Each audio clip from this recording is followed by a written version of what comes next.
The most important thing about our process is we believe, like all architects do, in beauty and making architecture that inspires people. But well beyond that, since we work mostly with institutions, we believe in the power of architecture to change things. So the very first thing we do is ask questions. What do we want to change about a city? What do we want to change about a neighborhood? What do we want to change about a community or an institution? We believe that the term social engineering is a good term.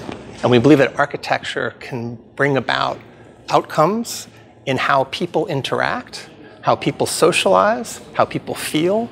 So the very first thing we do before we draw anything is to think about what is the outcome that the architecture must generate in people. And then we decide, once we have those things, how to make an architecture that brings it about. Always start with hand sketching, always start with models, and always start from our sustainability of what are the most passive elements in sustainability that we must adopt in the project to make it a high performance project. And then only then do we go to the computer. And we start usually in Rhino, but we use all sorts of parametric modeling. And we have a very, very robust applied computing department. You know the James Bond movies where there's Q, who has the exploding pen, and before James Bond goes off on his mission, he goes to Q and says, "What do you have for me?" Before we start a project, we go upstairs to applied computing and we say, "I have a new museum. What do you have for me?" And those guys up there say, "Here's a new program we just wrote. Here's a new way to model, we just did it." And so that's one of the things we do in our computers that make our designs so interesting.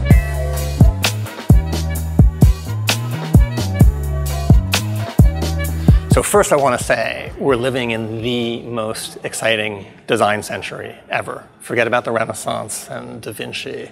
Forget about everything that came.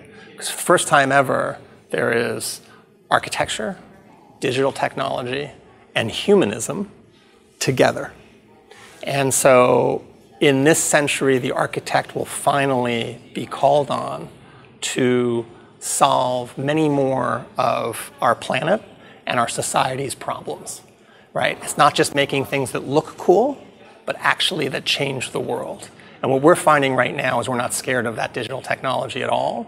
And we're finding that manufacturers are keeping step with us. But yes, on almost every project, we come to a place where we want to go, can't go, but we don't stop. We find a manufacturer and say, let's do this together, right? Either by creating our own software, linking to other software, direct to fabrication, off-site construction, rapid prototyping, 3D printing. Manufacturers we like right now are very willing to partner with a firm of our size and our capabilities to try new things. And we're doing that on all of our projects.